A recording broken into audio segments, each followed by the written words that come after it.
Aku tak pernah menyangka, di balik seragam petugas kebersihanku yang lusuh di kantor mantan suami, rahasia besar tentang warisan dan pengkhianatan yang kudengar dari bawah meja. Sebelum kita mulai lebih lanjut, yuk, tekan tombol suka, serta tombol subscribe agar tidak ketinggalan kisah menarik lainnya. Dan jangan lupa absen asal kota Bapak Ibu di kolom komentar. Semoga rezeki kita semua dilancarkan, kesehatan kita diberkahi, dan keluarga kita selalu harmonis dalam lindungannya. Amin. Sudah sebulan penuh rumah kami beraroma parfum mewah, bukan lagi aroma masakan rumahan.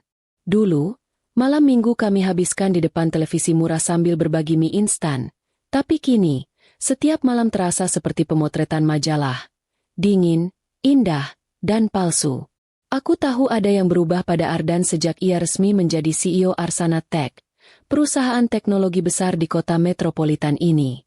Ia tidak lagi melihatku sebagai Maya, istri yang menemaninya dari nol, tetapi sebagai bagian inventaris lama yang harus segera di-upgrade. Jumat malam itu terasa seperti malam terakhir di bumi. Lampu kristal raksasa yang baru dipasang di ruang tamu bersinar terlalu terang, menimpa lantai marmer yang mengilap hingga memantulkan bayanganku seperti hantu. Kirana, putri kecil kami yang baru berusia 5 tahun, sedang asyik bermain dengan boneka beruangnya di sudut, sama sekali tidak menyadari ketegangan yang menggantung di udara. Aku sedang menunggunya pulang. Ardan seharusnya tiba sejak tadi, tetapi peresmian jabatan barunya rupanya diikuti dengan jamuan makan malam yang sangat larut. Aku mengenakan daster biru muda yang sedikit pudar di bagian bahu, jilbab instan sederhana, dan memegang segelas air putih dingin untuk menyambutnya. Pukul 11 malam, deru mesin mobil sport Italia yang baru dibelinya menggema di halaman. Pintu depan terbuka keras. Ardan melangkah masuk, setelan jas hitam custom miliknya masih licin sempurna, memancarkan aura kemenangan dan arogansi yang menusuk. Wajahnya yang selama ini selalu kuanggap tampan, kini terlihat asing dan keras. Senyum lebar yang ia pamerkan di televisi siang tadi seketika lenyap begitu matanya menangkap sosokku. Aku mendekat, menyodorkan air putih itu sambil tersenyum kecil. "Selamat datang, Mas. Ini air dingin. Mungkin kamu haus." Reaksinya bukan sapaan hangat yang kurindukan, melainkan ekspresi jijik yang begitu terang-terangan. Itu adalah tatapan yang sama persis seperti saat ia melihat sampah di jalan. Tanpa mengucapkan sepatah kata pun, Ardan menepis gelas di tanganku dengan punggung tangannya. Gelas itu meluncur, menghantam lantai marmer dengan suara pecahan yang memekakan, dan air dinginnya menyebar seperti peta di lantai. Suara pecahan kaca itu membuat Kirana terperanjat. Anak itu langsung menangis pelan, lari dan bersembunyi di balik sofa, takut dengan ledakan yang tiba-tiba terjadi. Aku terpaku, mataku membelalak tak percaya. Ini bukan Ardanku. Ardan yang kukenal akan langsung memelukku dan menanyakan bagaimana hariku. Ardan yang ini adalah sosok asing yang dingin, terbuat dari kesombongan yang baru. "Apa yang kamu lakukan, Mas?" Suaraku bergetar. Aku berusaha mengendalikan diri, meski dadaku mulai sesak. Ardan hanya menatapku, matanya kosong dan dingin, seperti menatap dinding. Ia lalu melemparkan sebuah amplop coklat tebal ke wajahku.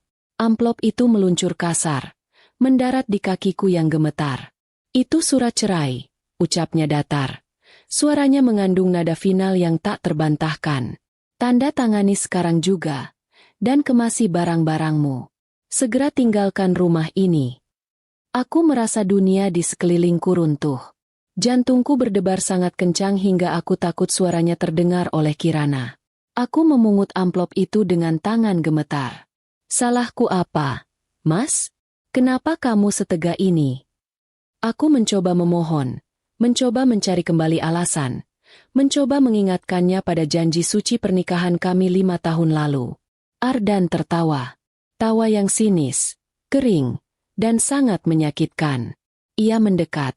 Aroma parfum mahalnya memenuhi rongga hidungku. "Dengar, Maya. Aku sekarang CEO Arsana Tech. Aku adalah wajah baru kesuksesan, wajah kemewahan, dan aku butuh pendamping yang selevel. Lihat dirimu," katanya sambil menunjuk daster pudar yang kukenakan. "Kamu adalah gambaran masa lalu yang menyedihkan. Wanita kampung yang hanya tahu urusan dapur dan kasur. Kata-kata itu bagaikan palu godam yang menghantam harga diriku. Selama ini, aku bangga menjadi ibu rumah tangga yang merawat keluarganya dengan baik. Aku bangga dengan kesederhanaanku. Ternyata, di mata Ardan, semua itu adalah aib. Aku butuh wanita yang bisa diajak ke pesta bisnis, bukan wanita yang bikin malu di depan kolega. Dia berteriak, tidak peduli dengan pecahan kaca di lantai atau tangisan Kirana yang semakin kencang. Saat aku mencoba meraih tangannya, mencoba mengingatkannya pada perjuangan kami dulu saat hanya makan nasi dengan lauk telur dadar berdua, Ardan justru mendorongku kuat-kuat. Tubuhku terhuyung ke belakang dan menabrak dinding dingin. Aku tercekat. Air mata tak terbendung. Tiba-tiba, suara langkah kaki sepatu hak tinggi yang berdentum di tangga menginterupsi adegan itu. Itu adalah Nyonya Sofia, ibu kandung Ardan, yang selalu tampil glamor dengan perhiasan berlebihan, seolah-olah seluruh tubuhnya adalah etalase berjalan. Nyonya Sofia telah lama tidak menyukaiku. Ia selalu menganggapku tidak membawa keberuntungan finansial. Selalu menekankan bahwa putra semata wayangnya pantas mendapatkan yang lebih baik. Bagus. Nak, akhirnya kamu sadar diri juga. Ujar Nyonya Sofia dengan nada mengejek. Wanita itu tersenyum puas melihat kondisiku yang berantakan di lantai. Maya, Ardan sudah bekerja keras sampai di titik ini. Kamu hanya akan menjadi beban dan mempermalukan keluarga kita. Pungut dirimu dan enyah dari sini. Nyonya Sofia bahkan tidak repot-repot menunggu. Ia mengambil sebuah koper besar dari gudang dan melemparkannya tepat ke hadapanku. Koper itu mendarat dengan bunyi keras di lantai kayu, seolah-olah dia sedang menyuruh seekor anjing pergi. Jangan biarkan satpam komplek menyeretmu keluar. Itu akan lebih memalukan. Aku merasakan kemarahan yang meluap-luap, bercampur dengan rasa sakit hati yang luar biasa. Bagaimana bisa dua orang yang seharusnya kuanggap keluarga ini begitu kejam? Kirana, yang sedari tadi bersembunyi, merangkak keluar dan lari memeluk kakiku sambil terisak. Ia memelukku erat, tubuh kecilnya gemetar. Melihat mata Kirana yang sembab, air mataku langsung kering.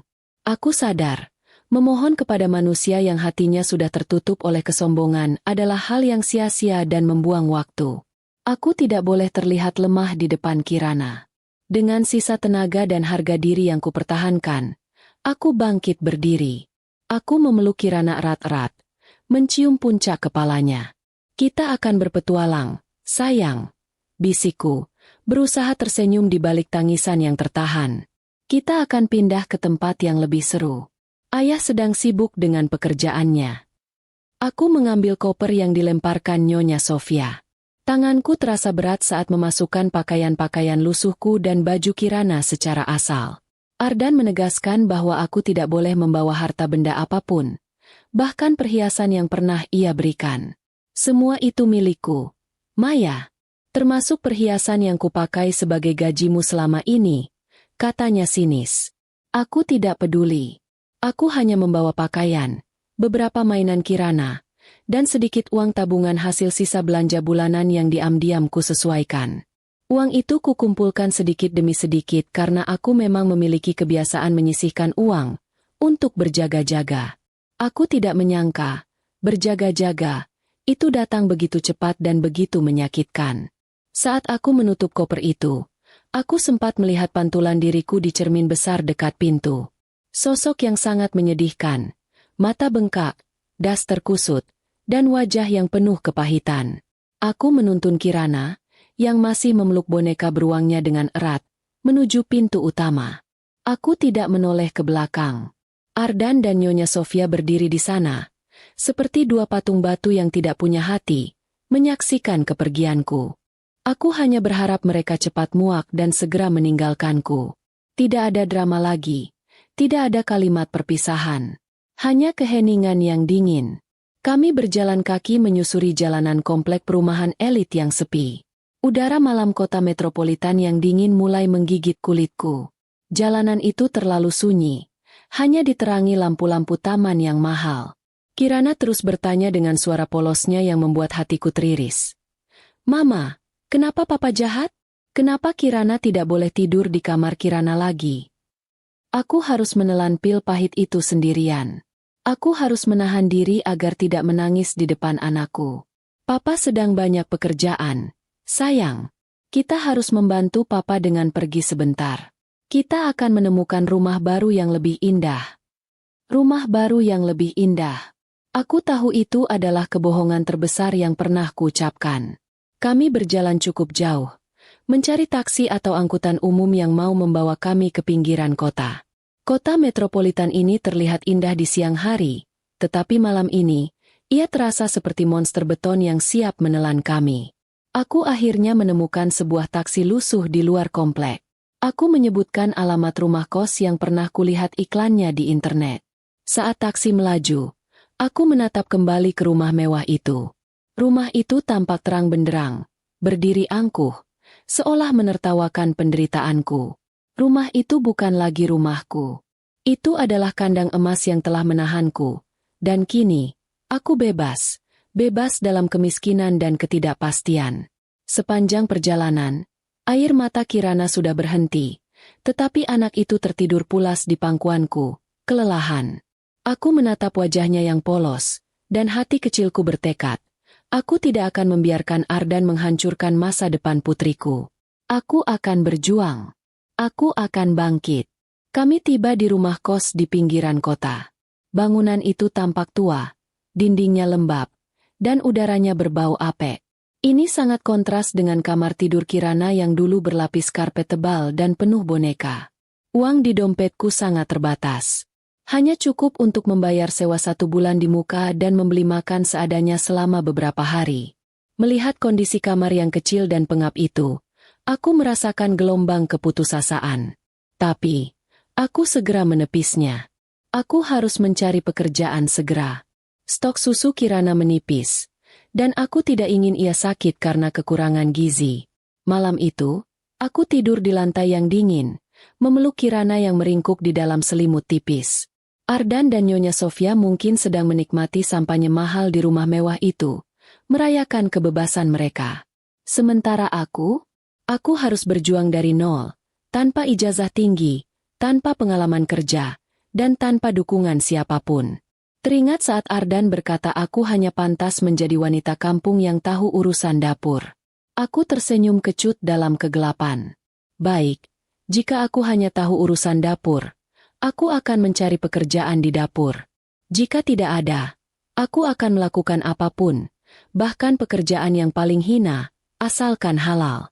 Tekadku menguat. Rasa sakit dan dendam ini akan menjadi bahan bakar utamaku. Aku adalah Maya, bukan lagi wanita lemah yang dicintai, tetapi seorang ibu yang harus berjuang untuk hidupnya dan hidup putrinya. Pagi menyambutku dengan aroma got yang menyengat. Aku terbangun dengan punggung pegal dan mata bengkak. Kirana masih tertidur pulas. Aku menatap Kirana. Wajahnya begitu damai, seolah semua masalah di dunia ini tidak ada. Mama akan bekerja, nak. Bisikku pada Kirana yang terlelap. Mama janji, kamu tidak akan kelaparan. Aku segera mandi dan mencari lowongan pekerjaan. Aku mencoba melamar ke beberapa toko dan warung, tetapi penolakan demi penolahan yang kudapatkan. Alasannya klise, kurang pengalaman, usia yang sudah tidak muda, atau tidak punya ijazah yang cukup. Setelah berhari-hari menelan penolakan, uangku benar-benar menipis. Aku bahkan rela tidak makan seharian, hanya minum air putih yang kumasak ulang, agar Kirana bisa tetap makan nasi bungkus yang kubeli dari warung. Perutku melilit, tetapi melihat Kirana tertawa saat makan, rasa lapar itu seolah menghilang. Dalam keputusasaan, aku melihat sebuah lowongan pekerjaan di papan pengumuman buram dekat pos ronda. Dibutuhkan petugas kebersihan gedung perkantoran. Tanpa berpikir panjang, aku melamar ke perusahaan penyalur tenaga kerja itu. Aku tidak peduli jika harus bekerja kasar, membersihkan toilet, atau mengepel lantai. Asalkan itu adalah pekerjaan halal, aku akan melakukannya. Hari wawancara, aku memakai baju terbaikku yang sudah sangat usang. Aku berusaha terlihat sopan, meski rasa malu karena harus melamar sebagai petugas kebersihan menghantuiku. Selesai wawancara singkat yang lebih banyak menanyakan kesiapan fisik daripada kemampuan otak, aku diterima. Aku harus segera mulai bekerja. Aku kembali ke kos dengan hati campur aduk. Senang karena mendapatkan pekerjaan, tetapi takut membayangkan betapa beratnya pekerjaan fisik yang harus kulakukan. Vendor kebersihan itu rupanya baru saja memenangkan kontrak besar dengan perusahaan teknologi terkemuka. Mereka membutuhkan banyak tenaga baru. Aku mendapat seragam biru muda yang agak kebesaran, sepatu karet, dan masker wajah. Saat ku berangkat kerja di hari pertama, aku sempat merasa mual dan pusing. Aku meninggalkan Kirana yang masih tertidur. Aku menitipkan kunci cadangan pada tetangga kos yang baik hati, seorang ibu parubaya yang berjualan gorengan, agar Kirana aman sampai aku pulang sore hari. Aku tiba di lokasi yang ditunjukkan oleh supervisor. Aku berdiri mematung. Duniaku seakan berhenti berputar. Pencakar langit megah di hadapanku, dengan logo huruf A yang besar dan mentereng, adalah gedung Arsana Tech. Ya, takdir seolah sedang menertawakanku habis-habisan. Aku akan menjadi petugas kebersihan di perusahaan milik mantan suamiku sendiri. Rasa takut dan malu menyeruak. Aku ingin lari. Aku ingin bersembunyi. Tapi, bayangan wajah Kirana yang pucat dan kelaparan kembali terlintas di benakku. Aku tidak boleh menyerah. Rasa malu dan takutku tidak sebanding dengan nyawa putriku. Aku menarik napas dalam-dalam, mengencangkan masker di wajahku, dan menarik topi seragam kebersihanku serendah mungkin. Aku harus memastikan tidak ada yang bisa mengenaliku. Tidak ada yang boleh tahu bahwa Maya, mantan istri CEO, kini adalah salah satu OB yang bertugas membersihkan toilet dan membuang sampah. Aku melangkah masuk ke dalam lobi yang mewah. Lobi yang dulu selalu kumasuki sebagai nyonya CEO. Sekarang, aku kembali sebagai sosok yang tidak terlihat. Langkah pertamaku di Arsana Tech sebagai petugas kebersihan terasa seperti langkah menuju neraka yang baru. Pekerjaan sebagai petugas kebersihan sungguh jauh dari kata mudah. Jauh lebih berat dari yang pernah kubayangkan saat melamarnya. Sebelum matahari terbit, aku sudah harus meninggalkan kamar kos yang dingin, mencium kening Kirana yang masih terlelap. Tugas pertamaku adalah memastikan lobi mewah Arsana Tech mengilap seperti cermin. Lantai marmer harus kering dan bebas noda sebelum para eksekutif berjas mahal mulai berdatangan. Setiap pagi, punggungku terasa mau patah dan kakiku bengkak. Dulu, tangan halusku hanya terbiasa memotong sayuran atau memegang sendok perak. Tetapi kini, ia kasar dan memerah karena berulang kali terkena cairan pembersih kimia yang menusuk hidung. Aku mengenakan seragam biru muda yang kusam dan topi yang ditarik rendah, memastikan wajahku tersembunyi sepenuhnya di balik masker kain.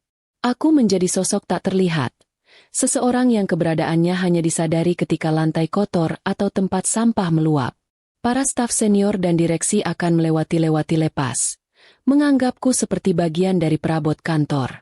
Aku sudah berjanji pada diriku sendiri untuk tidak pernah mencari perhatian, tidak pernah melihat ke atas, dan hanya fokus pada kain pel dan sapu di tanganku. Aku adalah hantu di kantor mantan suamiku sendiri. Salah satu area yang menjadi rutinitasku adalah membersihkan koridor menuju ruang direksi. Di sana, aku sering melihat Santi, sekretaris pribadi Ardan. Santi adalah gadis muda yang sopan dan cekatan, tetapi wajahnya selalu pucat dan matanya sering sembab, seolah-olah dia baru saja menangis.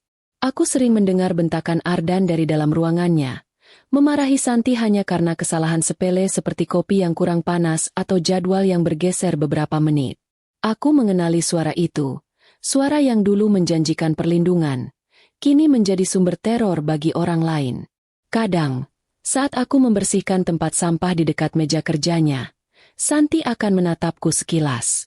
Tatapannya tidak mengandung jijik seperti kebanyakan staf lain, melainkan sedikit rasa simpati dan lelah yang mendalam.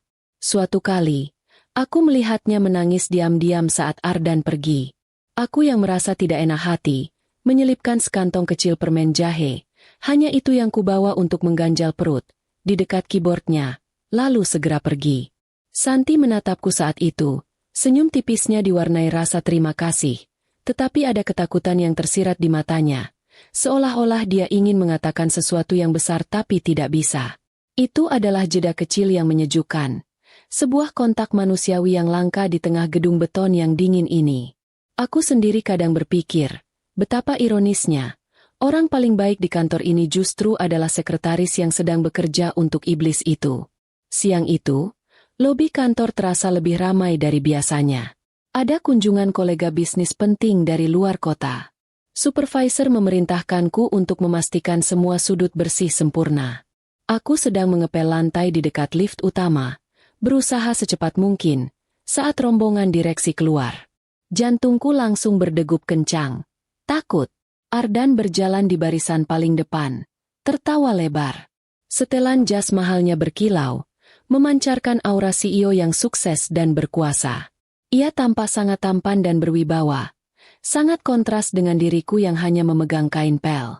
Aku buru-buru menepi, menundukkan wajahku ke dalam-dalam. Namun, nasib berkata lain. Salah satu rekan bisnis Ardan yang berjalan mundur sambil tertawa, tidak sengaja menyenggol ember pelku yang berisi air sabun. Ember itu bergoyang keras, dan airnya sedikit menciprat ke sepatu pantofel kulit Ardan yang mengilap. Suasana mendadak hening. Ardan berhenti tertawa. Ekspresi wajahnya berubah masam, penuh amarah. Ia menatap sepatunya yang basah, lalu menatap petugas kebersihan di depannya. Itu adalah aku. Siapa yang mengizinkanmu bekerja di sini? Tidak becus, bentaknya. Suaranya keras dan menggema di seluruh lobi, memancing perhatian semua tamu. Aku gemetar. Meskipun wajahku tertutup masker, aku tahu dia tidak mengenaliku. Baginya, aku hanyalah seorang OB yang melakukan kesalahan. Tapi rasa sakit mendengar bentakannya. Suara yang dulu berjanji mencintaiku, kini memaki-maki, itu sangat menyayat. Ardan tidak punya rasa kasihan sedikit pun. Ia menendang ember pel itu hingga terguling. Air sabun membanjiri lantai marmer, menciptakan kekacauan yang disaksikan oleh puluhan mata. Orang rendahan sepertimu memang hanya pantas mencium lantai. Tidak punya otak. Makinya dengan lantang. Aku merasakan air mata menggenang di balik maskernya. Itu adalah penghinaan terberat. Ardan baru saja menendangku, seorang ibu yang kelaparan demi anaknya, di depan umum, tanpa sedikit pun rasa kemanusiaan. Aku tidak boleh menangis. Aku tidak boleh ketahuan. Dengan tangan gemetar, aku segera berjongkok, memungut ember yang terguling, dan mulai mengelap air yang tumpah di dekat kaki Ardan. Tepat ketika aku menunduk, aku mendengar bunyi. Ardan meludah ke arah lantai yang sedang kubersihkan, tepat di samping tanganku. Ini sungguh kejam, batinku. Meludah ke arahku seolah aku adalah sampah paling menjijikkan di dunia. Aku sempat berpikir, Tuhan menciptakan orang sesombong dan sekejam ini hanya untuk menguji kesabaran hambanya. Ardan kemudian melenggang pergi bersama tamu-tamunya. Kembali tertawa seolah adegan itu hanyalah lelucon murahan. Aku hanya bisa menggigit bibirku di balik masker, menahan isak tangis yang ingin pecah. Aku membersihkan lantai itu sampai bersih, mencium aroma pembersih kimia dan air ludah Ardan. Rasa perih ini harus kutahan, demi Kirana yang menungguku pulang.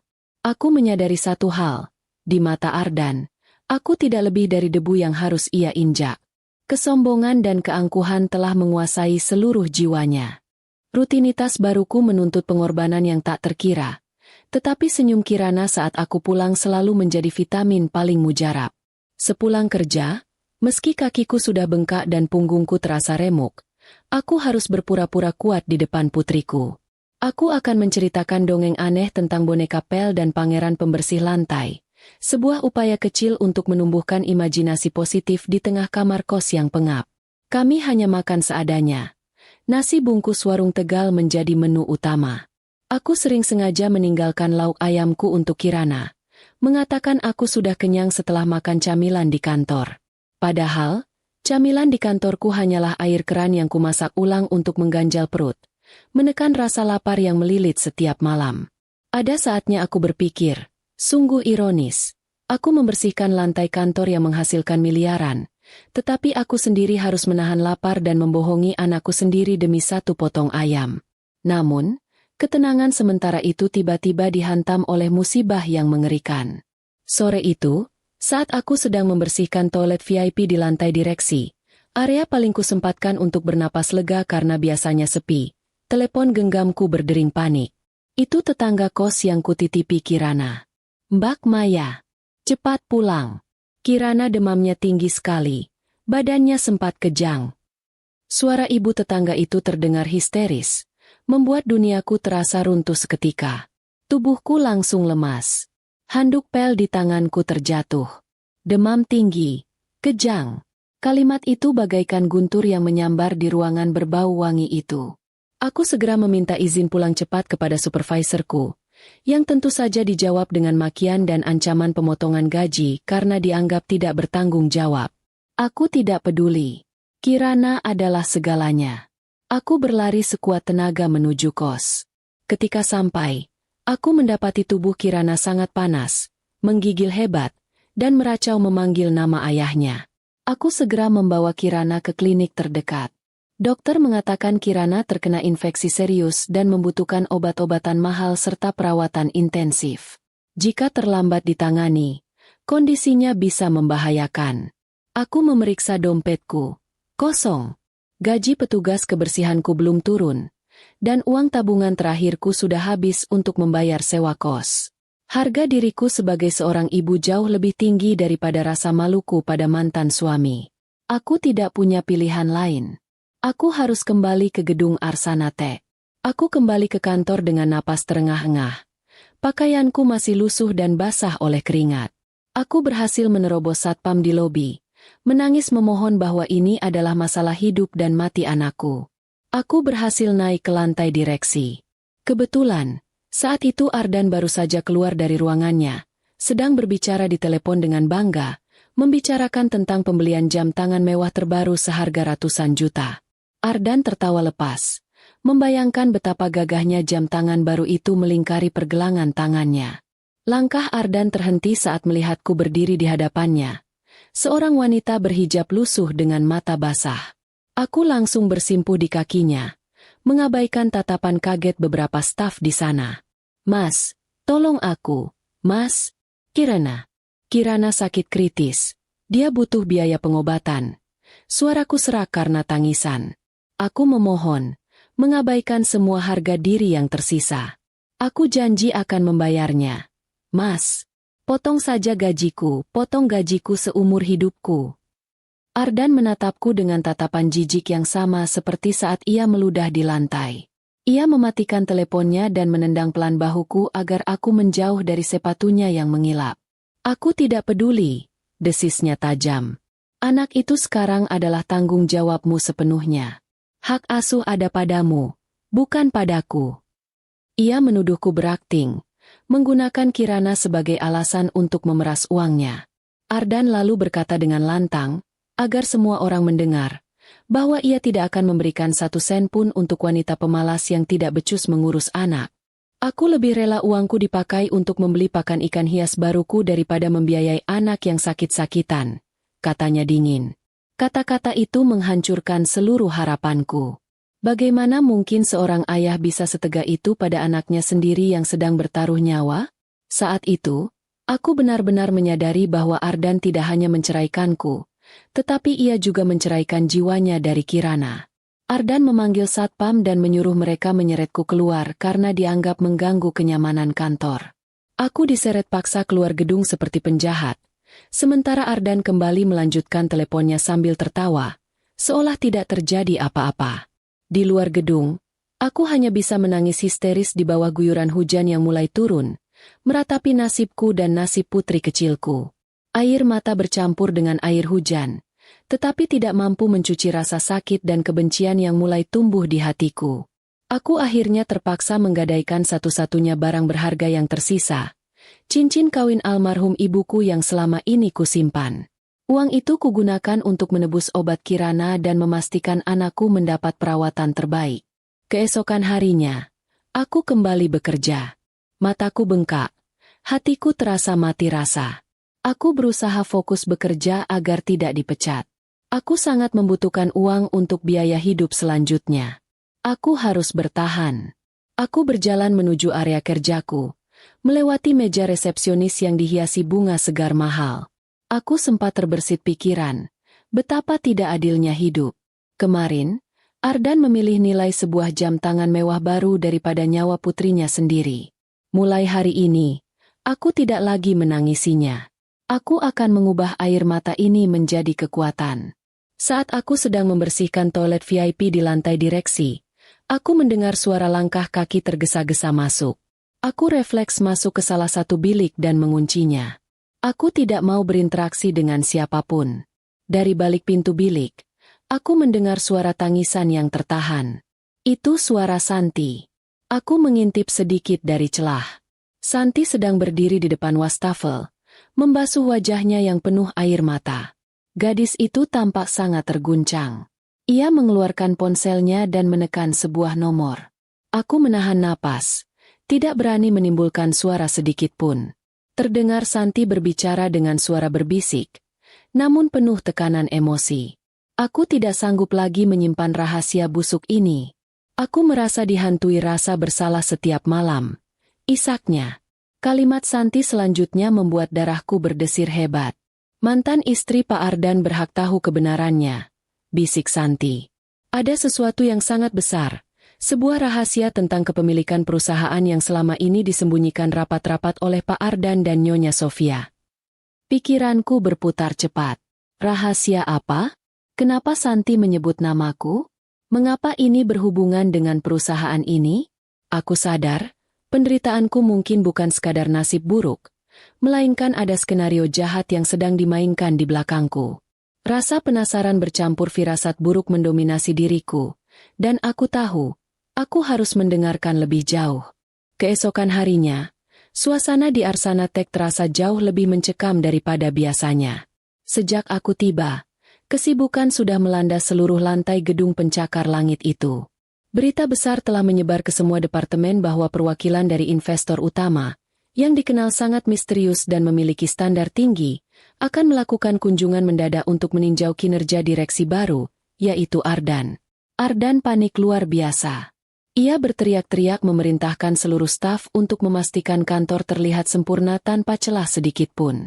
Aku bisa mendengar Ardan mengancam akan memecat siapa saja yang membuat kesalahan, terutama karena ia tahu ada banyak lubang dalam laporan keuangan yang sengaja ia manipulasi demi gaya hidupnya. Aku, sebagai petugas kebersihan, harus bekerja 2 kali lebih keras. Lantai harus mengilap seperti cermin, kaca jendela tidak boleh ada sidik jari, dan toilet harus wangi setiap saat. Aku mendapat tugas membersihkan koridor menuju ruang konferensi utama, tempat pertemuan vital itu akan diadakan nanti. Dengan masker yang menutupi separuh wajah dan topi yang ditekan rendah, aku mulai mengepel lantai marmer yang dingin. Hatiku masih terasa perih mengingat penolakan kejam Ardan soal Kirana, tetapi aku berusaha menekan perasaan itu. Aku butuh gaji ini. Di tengah kesibukan itu, aku melihat Santi berjalan tergesa-gesa sambil membawa tumpukan berkas tebal. Wajahnya tampak lebih pucat dari biasanya, seolah darahnya terkuras habis. Lingkaran hitam di bawah matanya menandakan dia tidak tidur semalaman. Saat berpapasan denganku di lorong sepi dekat pantry, Santi menghentikan langkahnya. Ia menoleh ke kiri dan ke kanan dengan gelisah, memastikan tidak ada kamera pengawas atau orang lain yang memperhatikan kami. Tatapannya padaku dipenuhi rasa bersalah yang mendalam dan ketakutan yang luar biasa. Aku menatapnya bingung, bertanya-tanya dalam hati apakah ini saatnya Santi akan mengatakan apa yang ia ketahui. Tapi sebelum ia sempat bicara, suara sepatu hak tinggi yang beradu keras dengan lantai terdengar mendekat.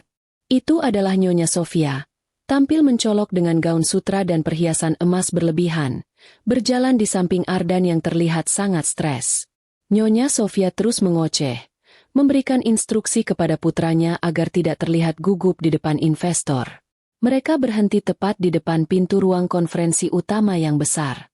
Ardan memerintahkan Santi untuk segera menyiapkan ruangan itu dan memastikan tidak ada satu orang pun yang boleh masuk sebelum rapat internal mereka dimulai. Pembicaraan ini sangat rahasia dan sensitif, Santi, tegas Ardan dengan nada mengancam, sebelum ia dan ibunya pergi menuju ruang direktur untuk mengambil dokumen. Santi yang ditinggal sendirian di depan pintu gemetar hebat. Ia menatap pintu kayu jati yang kokoh itu, lalu menatapku yang masih mengepel di ujung lorong. Pergulatan batin yang hebat terlihat jelas di wajahnya.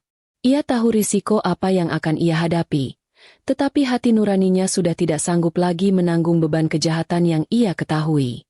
Santi menarik napas panjang, membulatkan tekadnya. Dengan langkah cepat, ia menghampiriku, mencengkeram lenganku dengan tangan yang dingin dan berkeringat. Aku terkejut setengah mati saat Santi menarikku kasar.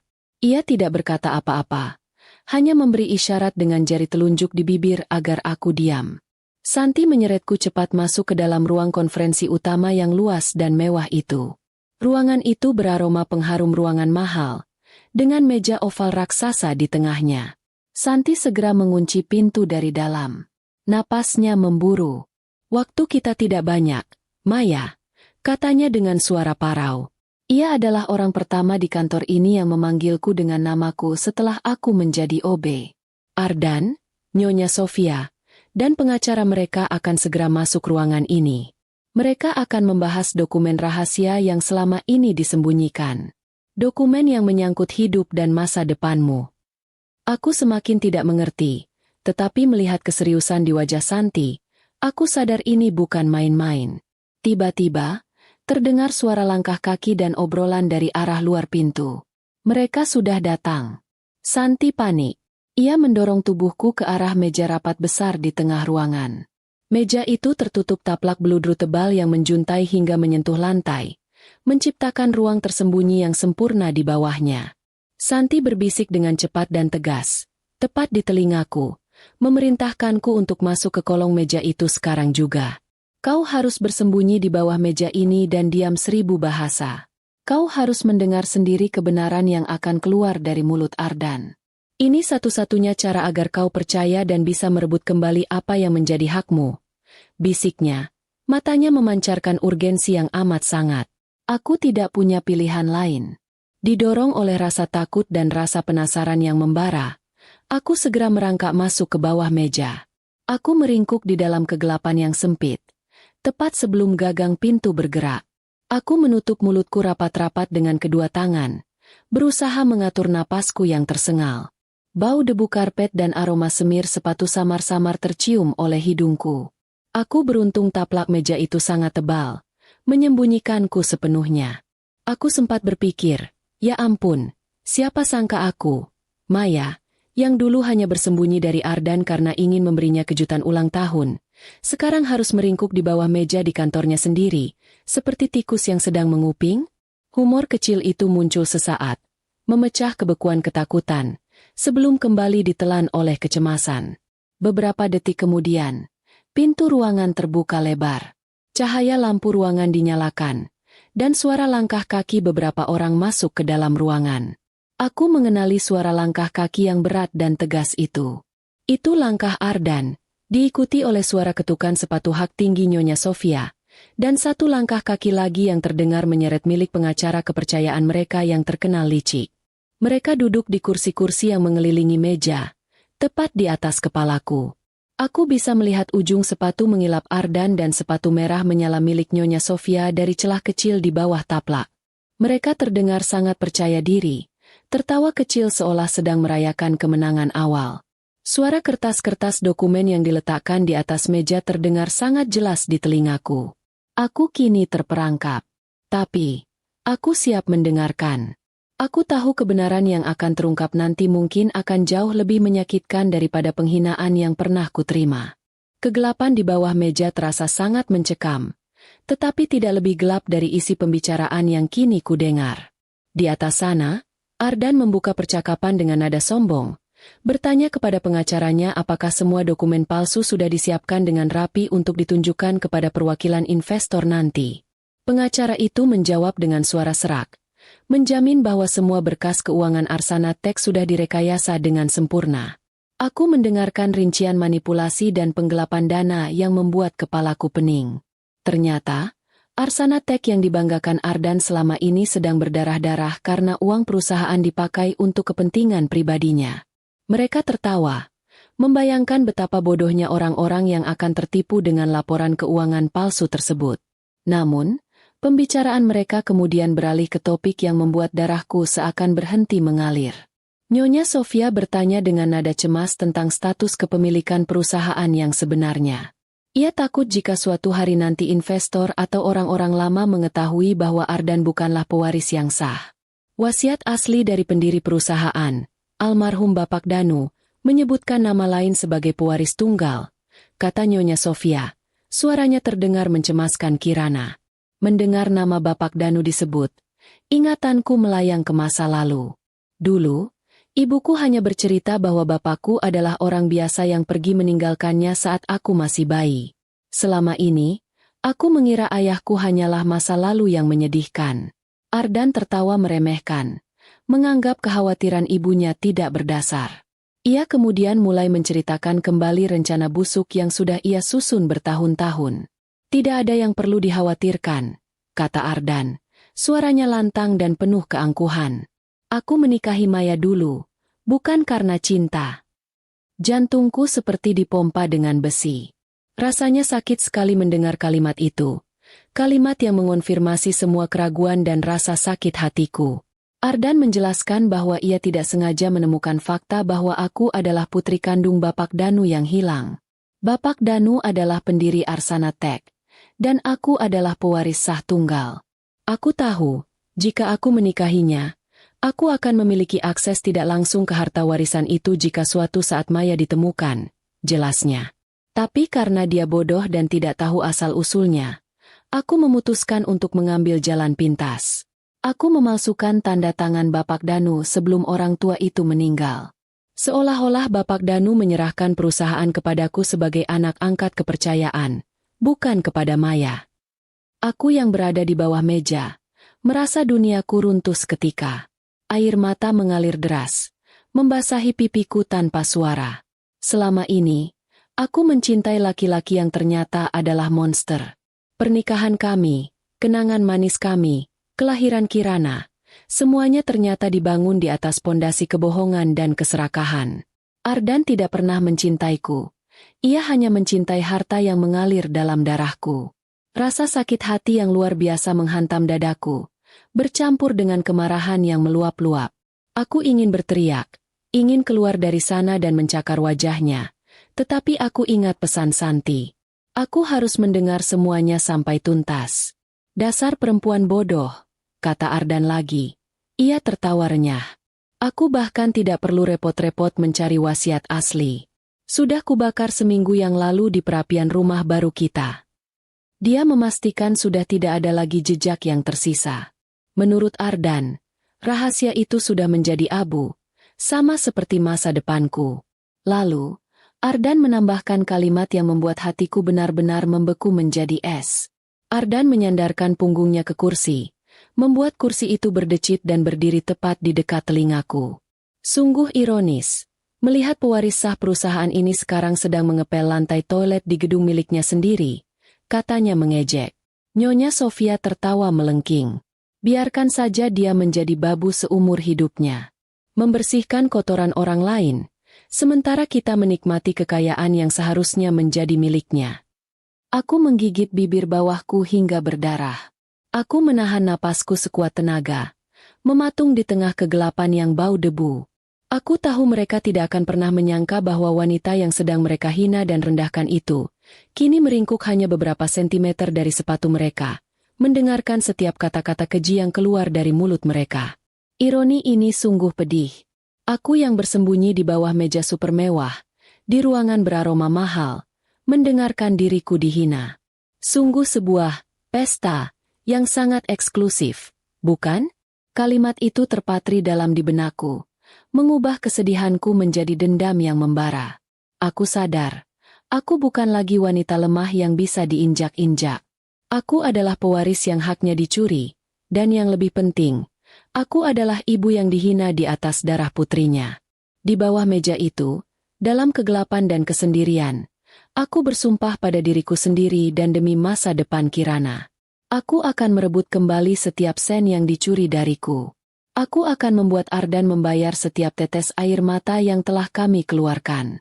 Tiba-tiba, di tengah tawa jahat mereka, Ardan meletakkan sebuah benda kecil di atas meja, tepat di atas kepalaku. Meskipun surat fisiknya sudah kubakar, aku menyimpan salinan digital wasiat palsu, data aliran dana curianku, dan rekaman suara di dalam flash disk khusus ini. Sebagai jaminan untuk memegang leher pengacara ini agar tidak berkhianat, kata Ardan, menyebut flash disk itu sebagai nyawanya. Aku membelalakan mataku di kegelapan. Benda itu, bukti kejahatan itu, kini berada hanya beberapa sentimeter di atas kepalaku. Aku tidak boleh menyia-nyiakannya. Waktu seakan berhenti berputar. Setiap detik terasa seperti 1 jam. Di atas kepalaku, Ardan dan komplotannya masih terus berbincang, membahas detail rencana licik untuk memanipulasi investor. Aku harus menahan napasku sekuat tenaga, menggigit bibir bawahku hingga hampir berdarah agar isak tangisku tidak pecah. Keringat dingin mengucur deras di pelipisku, membasahi jilbab lusuh yang kukenakan. Kaki-kakiku mulai terasa kram karena menekuk terlalu lama dalam posisi yang tidak nyaman. Tapi rasa sakit fisik itu tidak sebanding dengan rasa sakit di hati yang kurasakan. Aku hanya bisa fokus pada suara Ardan, memastikan aku tidak melewatkan informasi penting apapun, dan berharap mereka segera pergi. Setelah hampir 1 jam yang terasa seperti seabad, rapat gelap itu akhirnya selesai. Suara kursi yang didorong ke belakang terdengar berdecit nyaring. Aku bisa mendengar Ardan berdiri sambil meregangkan badannya. Terdengar sangat puas dengan skenario jahat yang telah mereka susun. Urus semua berkas palsu itu segera. Pastikan tidak ada celah hukum yang bisa menyerang kita. Perintah Ardan kepada pengacaranya. Nyonya Sofia ikut berdiri. Langkah kaki sepatu hak tingginya terdengar mengetuk lantai dengan irama yang angkuh. Seolah ia adalah ratu yang baru dinobatkan. Mereka bersiap meninggalkan ruangan. Aku memejamkan mataku. Berdoa dalam hati agar mereka segera pergi sehingga aku bisa keluar dari penjara sempit ini. Namun, saat Ardan hendak melangkah, sikunya tidak sengaja menyenggol tumpukan berkas di pinggir meja. Beberapa kertas terjatuh ke lantai, tepat di dekat celah taplak meja di mana aku bisa melihat. Jantungku seakan mau copot saat melihat tangan Ardan turun untuk memungut kertas-kertas itu. Tangan itu begitu dekat dengan wajahku. Hanya terpisah oleh selembar kain beludru. Jika Ardan menyingkap taplak itu sedikit saja, tamatlah riwayatku. Aku menahan napas, mematung seperti batu. Beruntung, Ardan hanya mengambil kertas itu dengan cepat tanpa memperhatikan sekelilingnya, terlalu fokus pada kesombongan dan rencananya. Inilah sifat sombong, batinku, yang membuat ia selalu gagal melihat bahaya yang ada di bawah kakinya. Itu adalah celah humor yang muncul, ironi yang pahit. Kesombongan Ardan yang tak tertandingi kini menjadi kelemahannya yang paling fatal. Dalam kelalaiannya yang didasari rasa arogan itulah, Ardan tidak menyadari bahwa flash disk kecil berwarna perak yang tadi ia pamerkan ikut tergeser dan jatuh. Benda kecil itu menggelinding tanpa suara, tersembunyi di balik kaki meja besar, tepat di atas karpet tebal. Ardan, yang sibuk tertawa menanggapi lelucon pengacaranya, sama sekali tidak menyadari bahwa nyawanya telah tertinggal. Ia memasukkan kembali berkas-berkas ke dalam tasnya, mengira flash disk itu sudah terselip di antaranya. Ardan kemudian melangkah keluar ruangan, diikuti oleh ibunya dan pengacara licik itu. Pintu ruang konferensi tertutup kembali. Suara langkah kaki mereka perlahan menjauh di lorong yang hening. Aku menunggu beberapa menit lagi. Aku tidak mau mengambil risiko, memastikan mereka benar-benar sudah pergi dan tidak akan kembali. Setelah dirasa aman, dengan tubuh gemetar hebat, aku menyingkap taplak meja dan merangkak keluar. Udara segar ruangan langsung menyergap paru-paruku yang sesak. Aku menghirup napas dalam-dalam, mencoba menenangkan detak jantungku yang masih memburu. Mataku langsung tertuju pada benda kecil yang tergeletak di bawah kursi direktur. Flash disk perak itu berkilau tertimpa cahaya lampu. Aku merangkak, mengambilnya, dan menggenggam benda dingin itu erat-erat. Aku tahu, di dalam benda sekecil ini tersimpan bukti kejahatan Ardan yang bisa menghancurkan hidupnya, sekaligus kunci untuk membuka kembali pintu masa depanku dan Kirana yang telah dicuri. Ini adalah senjata yang Santi maksudkan. Rasa takutku berubah menjadi adrenalin yang membakar. Aku bangkit berdiri, membersihkan debu di seragam petugas kebersihanku, dan bergegas menuju pintu. Aku harus segera keluar dari gedung ini. Namun, saat tanganku baru saja menyentuh gagang pintu, aku mendengar suara keributan di luar. Suara bentakan keras Ardan terdengar menggema di lorong. Aku terlonjak kaget dan menempelkan telingaku ke daun pintu. Ternyata Ardan kembali. Dia menyadari ada sesuatu yang tertinggal. Mungkin dia sadar flash disk itu hilang, atau mungkin dia hanya ingin memeriksa Santi. Naasnya, Ardan menemukan Santi yang masih berdiri berjaga di depan pintu ruang konferensi dengan wajah pucat pasi. Ardan yang curiga langsung menginterogasi Santi dengan nada tinggi. Aku mendengar suara tamparan keras diikuti pekikan tertahan Santi. Air mataku kembali menetes. Ardan membentak Santi, menanyakan kenapa sekretarisnya itu berdiri di depan ruangan kosong dan menuduhnya memata-matai. Kecurigaan Ardan memuncak. Dia mencengkeram kerah baju Santi dan menyeretnya mendekat ke pintu. "Siapa yang ada di dalam? Apakah kau menyembunyikan seseorang?" teriak Ardan. Aku panik luar biasa. Aku terjebak. Saat genting itu, aku mendengar Santi berteriak histeris di luar. Dia sengaja menjatuhkan vas bunga besar yang ada di koridor hingga pecah berantakan, menciptakan keributan yang memancing perhatian staf lain dan satpam. Santi berteriak memanggil satpam seolah-olah ada kebakaran. Sebuah upaya heroik untuk mengalihkan perhatian Ardan. Kekacauan yang dibuat Santi membuat Ardan lengah sejenak. Ia melepaskan cengkeramannya dan menoleh ke arah satpam yang berlarian datang. Santi memanfaatkan momen itu untuk menendang pintu ruang konferensi dari luar, berteriak sekencang-kencangnya agar orang di dalam, yaitu aku, lari. Itu adalah isyarat. Tanpa berpikir panjang lagi, aku membuka pintu dan langsung berlari sekencang mungkin ke arah berlawanan dari posisi Ardan berdiri. Ardan terkejut melihat sosok petugas kebersihan berlari keluar dari ruangan rahasianya. Ia melihat seragam biru lusuh itu. Ia melihat jilbab yang kukenakan. Matanya membelalak lebar saat menyadari bahwa petugas kebersihan yang barusan ia ludahi itu adalah mantan istrinya, Maya. Wajah Ardan memerah padam karena amarah, bercampur dengan ketakutan luar biasa karena ia tahu aku mungkin sudah mendengar seluruh rahasia kejahatannya. Tangkap wanita itu. Dia pencuri. Dia mengambil dokumen perusahaan. Teriak Ardan histeris kepada para satpam. Lorong kantor yang tadinya tenang berubah menjadi arena kejar-kejaran yang menegangkan. Aku berlari sekuat tenaga. Kaki-kakiku yang sakit seolah tidak kurasakan lagi. Adrenalin yang memacu. Aku hanya punya satu tujuan. Lari sejauh mungkin, membawa bukti kebenaran di genggamanku. Aku memilih tidak menggunakan lift karena tahu itu terlalu berisiko. Ardan pasti sudah memerintahkan untuk memblokir akses lift. Aku membanting pintu tangga darurat dan mulai menuruni anak tangga dengan kecepatan penuh. Di tangga darurat yang remang-remang, gema langkah kaki para pengejarku terdengar mengerikan seperti monster yang siap menerkam. Bayangan wajah Kirana yang sedang sakit memberiku kekuatan supranatural.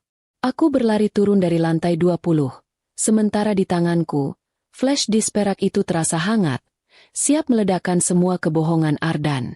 Sesampainya di lantai dasar, aku mendobrak pintu tangga darurat yang menuju ke lobi utama. Cahaya terang dari lobi menyilaukan mataku sejenak. Lobi sangat ramai. Ternyata, rombongan inspeksi mendadak yang ditakutkan Ardan sudah tiba lebih awal dari jadwal. Ada banyak orang berjas rapi berdiri di sana, dikawal oleh beberapa pria berbadan tegap dan berwibawa. Aku panik. Aku hanya melihat pintu kaca besar di ujung lobi sebagai gerbang kebebasanku. Aku berlari membelah kerumunan orang, tidak peduli menabrak beberapa karyawan yang menatapku dengan heran. Tangkap dia. Jangan biarkan dia lolos. Dia pencuri. Teriak satpam yang baru muncul dari tangga darurat, membuat semua orang menoleh kaget. 2 orang satpam yang berjaga di pintu depan langsung bersiaga, menghadangku. Aku terjebak. Di belakang ada pengejar. Di depan ada penghadang. Kakiku gemetar hebat, dan pandanganku mulai kabur karena kelelahan. Dalam kepanikan itu, aku tersandung kaki sendiri dan tubuhku terhuyung ke depan. Aku pasrah. Tubuhku pasti akan menghantam lantai keras dan flash disk itu akan direbut. Namun, tubuhku tidak menghantam lantai. Sebuah tangan yang kokoh dan kuat menahan lenganku dengan sigap, menjaga keseimbanganku agar tidak jatuh. Aku membuka mataku perlahan dan mendapati diriku sedang menatap dada bidang seseorang yang mengenakan setelan jas abu-abu tua yang sangat rapi dan berkelas. Aku mendongak dan melihat wajah seorang pria parubaya yang tampan dan berwibawa, dengan sorot mata tajam namun meneduhkan.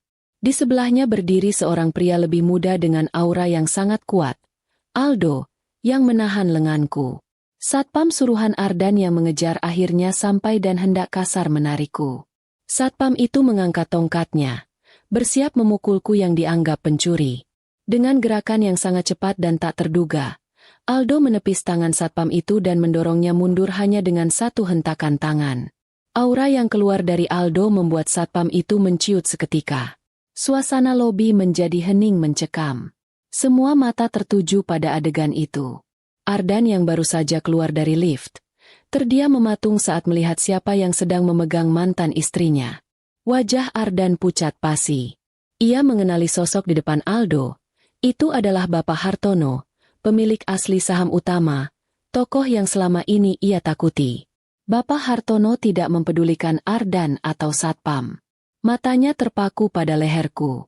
Saat aku hampir jatuh tadi, jilbabku sedikit tersingkap, memperlihatkan sebuah liontin emas antik berbentuk bunga teratai. Liontin itu berayun pelan di dadaku.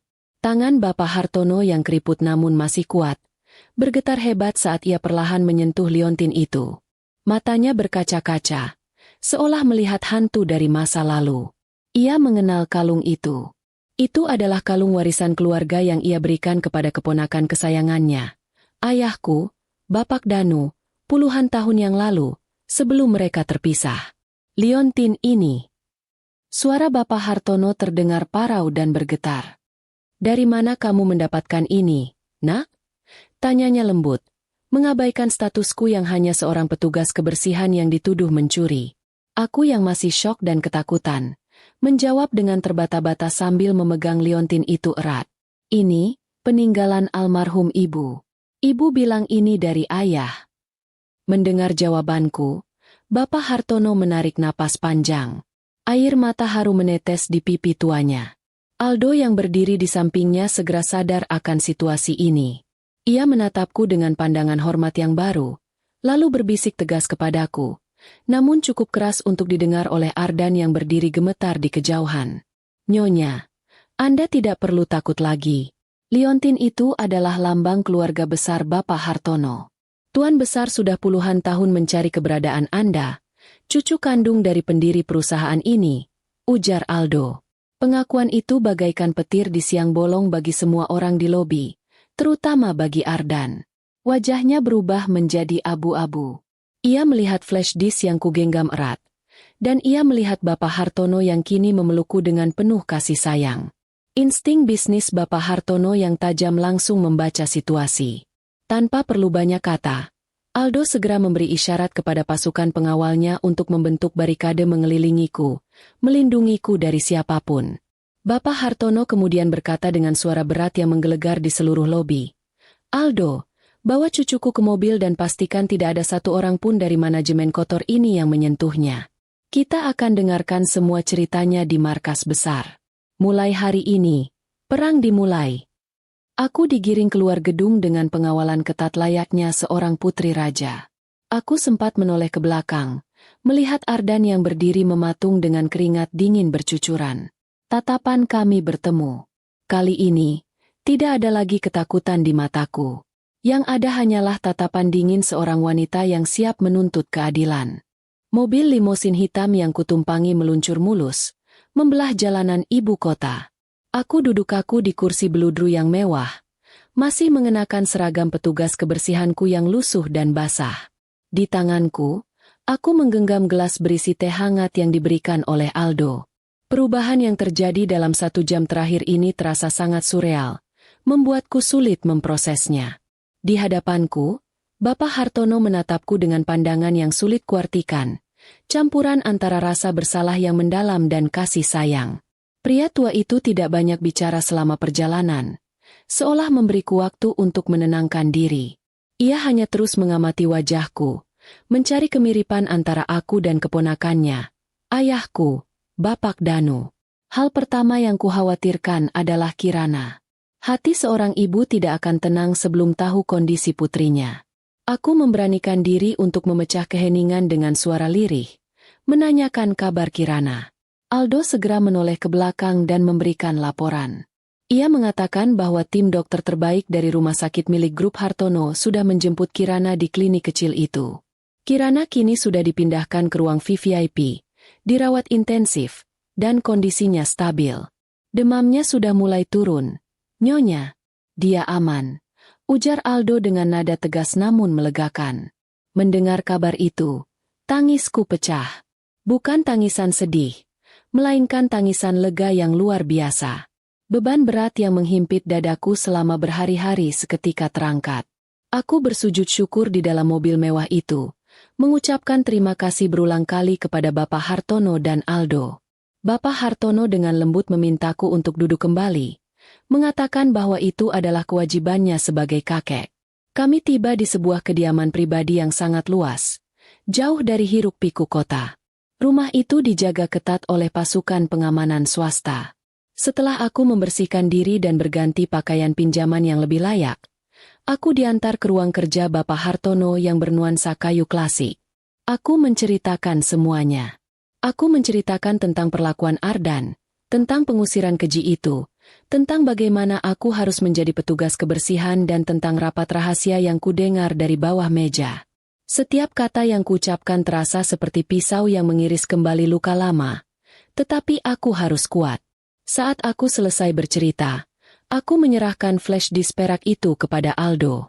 Wajah Aldo mengeras saat menghubungkannya ke laptop. Ia memeriksa isinya. Rekaman suara, laporan keuangan ganda, dan salinan digital surat wasiat palsu, semuanya ada di sana. Bukti itu sangat lengkap dan tak terbantahkan. Ardan benar-benar menggali kuburannya sendiri dengan menyimpan data itu. Bapak Hartono mengepalkan tangannya hingga buku-buku jarinya memutih.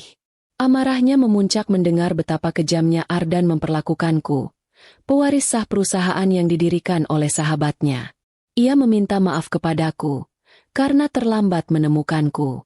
Ia menjelaskan bahwa ia dan Bapak Danu sudah berpisah karena konflik prinsip, dan Ardan selalu berhasil menutupi jejakku. Kita tidak akan menangkap Ardan sekarang secara diam-diam. Itu terlalu mudah, ujar Bapak Hartono. Senyum dingin terukir di wajah tuanya. Dia harus jatuh tepat di saat dia merasa terbang paling tinggi. Kita akan menelanjanginya di depan umum, di depan kamera yang ia undang sendiri. Malam itu, strategi pembalasan disusun. Aldo menjelaskan bahwa besok malam, Ardan akan mengadakan pesta besar-besaran di Hotel Bintang 5 untuk merayakan peresmian kepemilikan saham penuhnya yang palsu. Ia mengundang semua media nasional dan kolega bisnisnya. Aku menatap pantulan diriku di cermin besar di kamar tamu yang disediakan untukku. Aku melihat wajah lelah dan mata bengkak, masih dengan pakaian pinjaman. Aku merasa kecil, tetapi tekadku sudah baja. Bapak Hartono datang menghampiriku. Mulai detik ini, kamu bukan lagi korban, Maya. Kamu adalah seorang ibu yang berjuang untuk anaknya, dan seorang pewaris yang akan mengambil kembali haknya. Ia memerintahkan tim penata rias dan desainer terbaik untuk datang besok pagi. Aku harus tampil sebagai ratu, bukan sebagai upik abu. Aku hanya bisa mengangguk mantap. Demi Kirana, dan demi harga diriku yang telah diinjak-injak, aku siap memainkan peranku dalam drama kehancuran Ardan. Aku tertawa kecil dalam hati.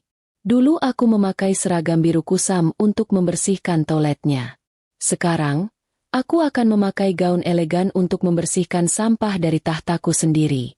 Itu adalah jeda humor singkat yang membuatku merasa sedikit lebih ringan. Keesokan harinya, aku menghabiskan waktu dengan persiapan yang matang. Tidak hanya didandani secara fisik, tetapi Aldo juga mempersiapkanku secara mental. Aku diajarkan bagaimana cara berdiri, cara menatap lawan, dan cara berbicara dengan wibawa seorang pemimpin. Rasa sakit hati menjadi bahan bakar utamaku, membuatku belajar dengan cepat. Sore itu, Kirana sudah sadar dan bisa melakukan panggilan video. Melihat senyum putriku yang mulai pulih membuat tekadku semakin baja. Aku berjanji pada Kirana bahwa sebentar lagi, kami akan hidup bahagia tanpa rasa takut. Saat matahari terbenam, aku sudah siap. Aku mengenakan gaun panjang berwarna biru tua yang elegan. Wajahku yang dulu kusam kini bersinar, memancarkan kecantikan yang tegas dan anggun. Liontin warisan ibuku melingkar indah di leherku, menjadi simbol identitasku yang tak terbantahkan. Bapak Hartono menatapku dengan bangga. "Sudah siap, Maya?" tanyanya. Aku menarik napas panjang. "Sudah, Bapak." Saatnya pertunjukan dimulai. Suasana di Grand Ballroom Hotel Bintang 5 malam itu sangat gemerlap, dipenuhi aroma parfum mahal dan dengungan percakapan basa-basi dari ratusan tamu undangan kalangan elit. Lampu kristal raksasa membiaskan cahaya keemasan ke seluruh penjuru ruangan. Inilah panggung yang dipilih Ardan untuk memproklamasikan kejayaan palsunya. Aku tiba di luar ballroom dengan Bapak Hartono dan Aldo, melihat melalui celah pintu bagaimana Ardan berdiri tegak di atas panggung. Setelan jas hitamnya tampak arogan. Senyumnya lebar. Matanya berbinar penuh kepuasan. Seolah merasa seperti raja dunia yang tak tertandingi. Aku menghela napas. Aku harus mengakui, Ardan sangat menikmati sorotan ini. Sedikit saja kegagalan. Pasti ia akan menyalahkan dekorasi atau catering. Ardan mengambil mikrofon dan memulai pidato kemenangannya. Suaranya lantang dan penuh percaya diri saat ia menceritakan visi palsunya untuk masa depan Arsana Tech. Ia berbicara tentang integritas, kerja keras, dan dedikasi, kata-kata yang terdengar sangat ironis bagiku. Para tamu bertepuk tangan, sebagian karena hormat, sebagian lagi karena takut pada kekuasaan barunya. Tepat saat Ardan mengangkat gelasnya, siap untuk bersulang merayakan era barunya, rencana kami dieksekusi. Tiba-tiba, seluruh lampu di ballroom padam. Kegelapan total menyelimuti ruangan. Suara musik orkestra berhenti mendadak. Para tamu mulai berbisik panik, mengira ada gangguan teknis. Ardan berteriak memanggil teknisi. Suaranya terdengar kesal. Tetapi teknisi tidak menjawab. Sebagai gantinya, layar LED raksasa yang menjadi latar belakang panggung tiba-tiba menyala terang, menampilkan sebuah video dengan kualitas gambar yang sangat jernih. Semua mata tertuju ke layar itu. Itu adalah rekaman CCTV dari ruang konferensi utama, lengkap dengan tanggal dan waktu yang tertera jelas. Video itu menampilkan Ardan, Nyonya Sofia, dan pengacara mereka sedang duduk mengelilingi meja. Audio rekaman itu terdengar sangat jernih melalui sistem suara ruangan yang canggih. Wasiat aslinya sudah kubakar. Aku menikahinya bukan karena cinta.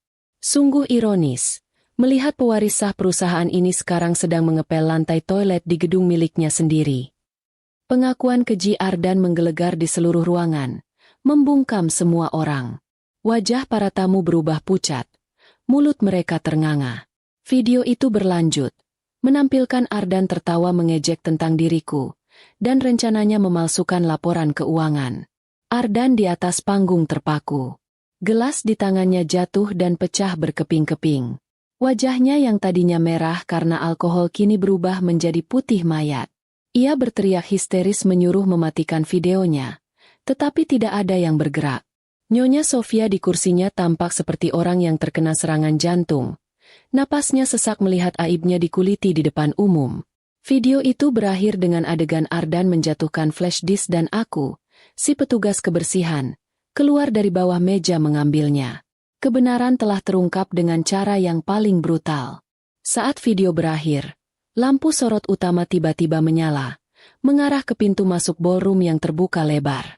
Dua baris pasukan pengawal berjas hitam masuk dengan langkah tegap, membuka jalan. Di tengah-tengah mereka, aku berjalan. Penampilanku sungguh memukau, membuat siapapun yang melihatnya tidak akan percaya bahwa aku adalah wanita yang sama dengan petugas kebersihan di video tadi. Aku berjalan dengan kepala tegak. Tatapanku tajam lurus ke arah panggung. Di sebelah kananku berjalan Bapak Hartono yang berwibawa, dan di sebelah kiriku Aldo.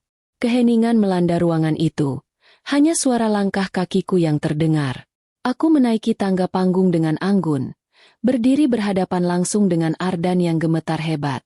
Jarak kami hanya beberapa meter, tetapi rasanya seperti dipisahkan oleh jurang nasib yang lebar. Ardan mundur selangkah, lututnya lemas. Ia tergagap, mencoba menyangkal.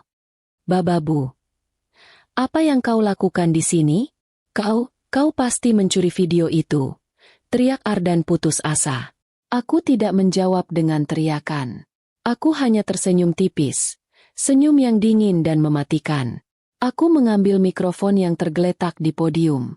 Dengan suara yang tenang namun tegas, aku berbicara kepada seluruh hadirin. Maaf mengganggu pestanya. Saya Maya, putri kandung dari pendiri perusahaan ini dan pemilik sah dari gedung tempat kalian berdiri sekarang. Aku menatap Ardan lurus di mata, tanpa emosi. Pria di hadapan saya ini, mantan suami saya, telah lupa bahwa kebenaran tidak bisa dibakar dan darah tidak bisa dihapus. Bapak Hartono maju, mengangkat sebuah dokumen asli di tangannya. Ini adalah salinan surat wasiat yang sah. Dan ini adalah hasil tes DNA yang membuktikan siapa Maya sebenarnya. Mulai malam ini, seluruh aset Arsana Tech dibekukan dan diambil alih oleh manajemen pusat di bawah kendali saya. Pernyataan Bapak Hartono adalah vonis mati bagi karir Ardan. Para wartawan berebut mengambil foto. Kilatan lampu flash membanjiri panggung. Ardan merasa dunia di sekelilingnya berputar. Ia tamat. Benar-benar tamat. Tiba-tiba, pintu samping terbuka kasar. Sekelompok polisi berseragam lengkap masuk. Aldo telah mengatur semuanya. Surat penangkapan sudah diterbitkan. Ardan panik. Ia mencoba lari ke belakang panggung. Tapi Aldo dengan sigap menjegal kakinya hingga Ardan tersungkur mencium lantai panggung. Itu adalah posisi yang sama persis seperti saat ia menyuruhku, istrinya sendiri, membersihkan kotoran di sepatunya. Ironi yang sempurna. Polisi segera memborgol tangan Ardan ke belakang. Nyonya Sofia yang melihat anaknya ditangkap menjerit histeris dan mencoba menyerangku. Tetapi ia langsung diamankan oleh Polwan. Malam pesta yang seharusnya menjadi puncak kejayaan Ardan berubah menjadi malam penghakiman yang mengerikan baginya. Sementara bagiku, malam itu adalah malam pembebasan yang manis. Keriuhan di dalam Grand Ballroom Hotel Bintang 5 mencapai puncaknya saat polisi mulai menggiring Ardan turun dari panggung. Pria yang beberapa menit lalu berdiri dengan angkuh memproklamirkan diri sebagai raja bisnis, kini tidak lebih dari seorang kriminal yang tertangkap basah. Borgol besi yang melingkar di pergelangan tangannya terasa dingin dan menyakitkan, tetapi aku tahu, rasa sakit itu tidak sebanding dengan hancurnya harga diri yang ia rasakan.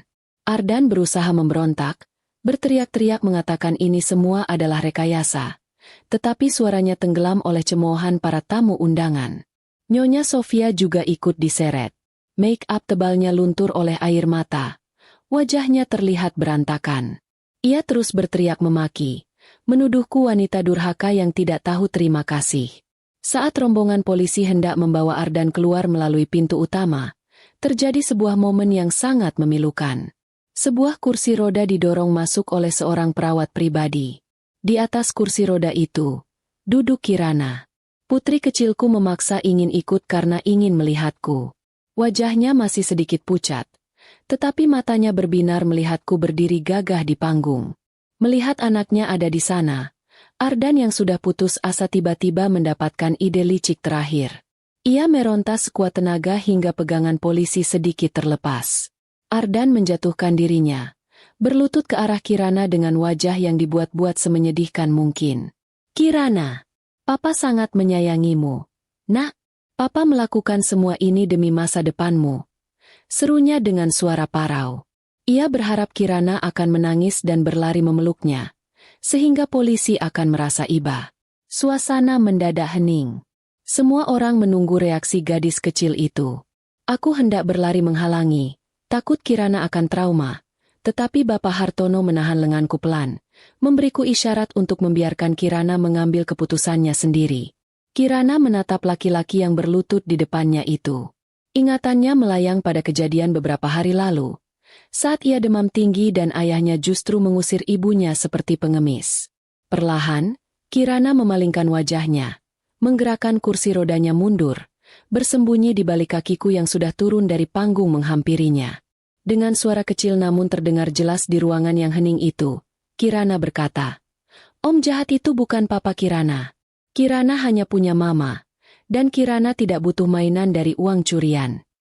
Penolakan polos namun menohok dari seorang anak kecil itu bagaikan palu godam yang menghancurkan sisa-sisa harapan Ardan. Polisi kembali menarik Ardan berdiri dengan kasar. Kali ini Ardan tidak melawan. Tubuhnya lemas seperti tak bertulang. Ia diseret keluar gedung di bawah sorotan kamera. Malam itu juga, Ardan, Nyonya Sofia, dan pengacara korup mereka dibawa ke kantor polisi pusat. Aldo telah menyerahkan semua bukti digital dari flash disk perak kepadaku. Bukti itu sangat lengkap dan memberatkan. Karma benar-benar bekerja, memecah belah persekutuan jahat mereka. 1 bulan telah berlalu sejak malam penangkapan yang menggemparkan itu. Di sebuah lembaga pemasyarakatan yang sesak dan pengap, Ardan duduk melamun di pojok sel yang lembab. Tubuhnya kini kurus kering. Tidak ada lagi jas mahal, tidak ada lagi ruang ber-AC. Yang ada hanyalah nasi cadong yang keras dan lantai semen yang dingin. Sementara di blok penjara wanita, Nyonya Sofia, yang dulu selalu menjaga tangannya agar tetap halus dan berkilau dengan manikur mahal, kini harus mencuci baju tahanan demi mendapatkan sedikit makanan tambahan. Kesombongannya telah runtuh. Sementara itu, di gedung pencakar langit Arsana Tech, suasana kantor telah berubah total. Aura ketakutan dan ketegangan yang dulu menyelimuti karyawan kini berganti dengan semangat kerja yang positif. Aku, yang kini resmi menjabat sebagai presiden direktur, melakukan perombakan besar-besaran. Aku tidak menjadi pemimpin yang gila hormat seperti Ardan. Sebaliknya, aku dikenal sebagai pemimpin yang sangat manusiawi dan dekat dengan karyawanku. Langkah pertamaku adalah memperbaiki kesejahteraan pegawai level bawah.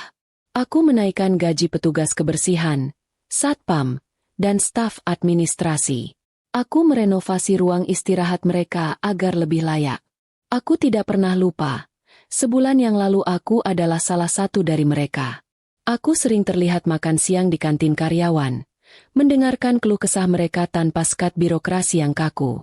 Santi, mantan sekretaris Ardan, kini mendapatkan posisinya kembali dengan jabatan yang lebih tinggi.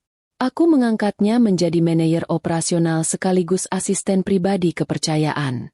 Wajah Santi kini selalu dihiasi senyum. Tidak ada lagi mata sembab karena tekanan batin. Ia menjadi saksi hidup bagaimana kebaikan hati seorang pemimpin bisa mengubah budaya perusahaan. Sore itu, aku sedang membereskan berkas di meja kerjaku. Ruangan direktur utama itu sudah kubah total desainnya. Nuansa gelap peninggalan Ardan kuganti dengan warna-warna pastel yang hangat dan sentuhan tanaman hijau yang menyejukkan. Di dinding tergantung foto besar aku dan Kirana yang sedang tertawa bahagia. Pintu ruangan diketuk pelan. Aldo masuk dengan senyum ramah, membawa Kirana yang baru saja pulang sekolah. Kirana kini sudah sehat sepenuhnya. Pipinya kembali gembil dan ceria. Selama sebulan terakhir, Aldo sering menemaninya bermain dan menjemputnya sekolah. Hubungan mereka menjadi sangat dekat. Kirana, tanpa ragu, langsung memeluk Aldo dan meminta digendong. Aku tersenyum kecil melihat pemandangan itu. Ternyata, sosok papa yang penyayang dan tegas itu, Kirana temukan pada seorang asisten pengawal. Sungguh lucu, tapi menghangatkan hati. Bapak Hartono kemudian menyusul masuk. Kami berempat berencana makan malam bersama untuk merayakan keberhasilan proyek pertamaku sebagai CEO. Suasana hangat kekeluargaan sangat terasa di ruangan itu. Sebelum meninggalkan ruangan, aku menyempatkan diri berdiri di depan jendela kaca besar yang menghadap ke pemandangan kota di waktu senja. Langit berwarna jingga keemasan memantul indah di gedung-gedung tinggi. Aku melihat pantulan diriku di kaca. Bukan lagi wanita lemah yang menangis di bawah guyuran hujan. Bukan lagi petugas kebersihan yang menunduk takut. Aku adalah Maya, seorang ibu, seorang pejuang, dan seorang pemimpin. Aku teringat masa-masa sulit saat aku harus menyembunyikan wajahku di balik masker. Saat aku dihina dan diinjak-injak. Semua rasa sakit itu kini telah terbayar lunas. Aku berbisik pelan pada diriku sendiri, mengucapkan terima kasih kepada Tuhan karena telah memberiku kekuatan untuk bertahan melewati badai. Aldo memanggilku lembut dari ambang pintu. Nyonya Maya, mari. Kirana sudah lapar. Aku menoleh, mengangguk mantap, lalu melangkah keluar. Aku mematikan lampu ruangan, meninggalkan kegelapan masa lalu di belakang, dan berjalan menyongsong cahaya kebahagiaan yang sebenarnya bersama orang-orang yang tulus mencintaiku. Cerita penderitaanku telah berakhir, dan lembaran baru kehidupanku yang penuh harapan baru saja dimulai.